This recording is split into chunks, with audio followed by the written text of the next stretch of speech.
क्यों?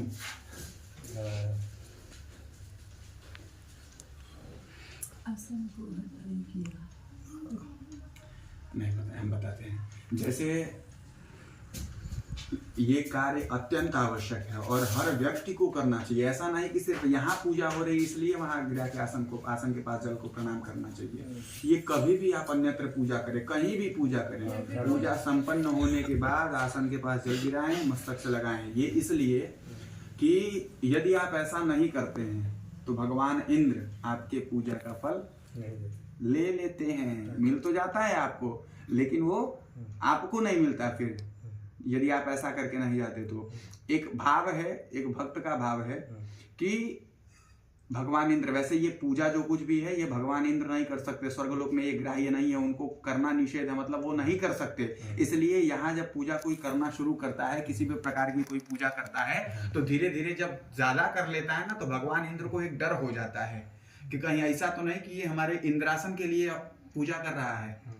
क्योंकि इंद्रासन जो है, जो इंद्र है वो कोई देव नहीं है, इंद्र एक पद है।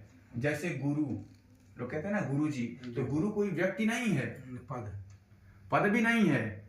जो मंत्र है जो आपको दिया जाता है कान में, वही गुरु है।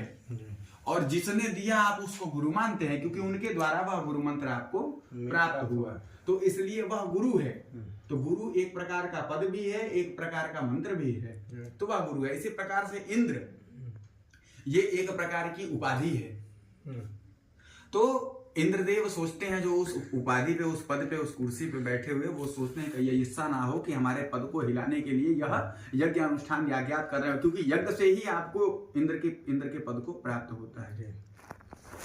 तो जब धीरे धीरे हम पूजन करते हैं और प्रारंभ करने के बाद जब संपन्नता की तरफ बढ़ जाते हैं और हम जल गिरा करके मस्तक से नहीं लगाते हैं, तो भगवान इंद्र इस फल को चुरा लेते हैं, ले लेते हैं। इसलिए कि उनको लगता है कि आप इंद्रासन लेने के लिए आप यज्ञ अनुष्ठान पूजा आदि कर रहे हैं। तो जब हम जल गिरा करके मस्तक से लगाते हैं, तो इस भाव से लगाते हैं कि हे भगवान इंद्र, हम आश्वासन देते हैं कि हे भगवान इंद्र, हम ये जो कुछ भी पूजा कर रहे हैं ये आपके इंद्रासन के लिए नहीं कर रहे हैं, ये हम स्वयं के लिए कर रहे हैं, भगवान की सेवा के लिए कर रहे हैं, हमारा सेवा का भाव है, इसलिए हम कर रहे हैं। तो इस प्रकार से जब आप जल गिरा करके मस्तक से लगा लेते हैं, तो उनको ये आभास हो जाता है कि इनको इंद्रासन नहीं चाहिए, तब जाकर के वो आपके फल को आप तक रहने देते हैं, नहीं तो वो ले लेते हैं। तो रोज की पूजा, अन्यत्र कभी भी आप किसी भी प्रकार की पूजा करें तो ये अवश्य करें। पूजन के बाद संपन्न होने के बजाय आसन से उठने के पहले आसन के पास जल गिरा करके मस्तक से अवश्य लगाएं। ये कार्य कभी ना भूलें, नहीं तो आपके पूजा का कोई भी फल आपको नहीं प्राप्त होगा। जय श्री राधे।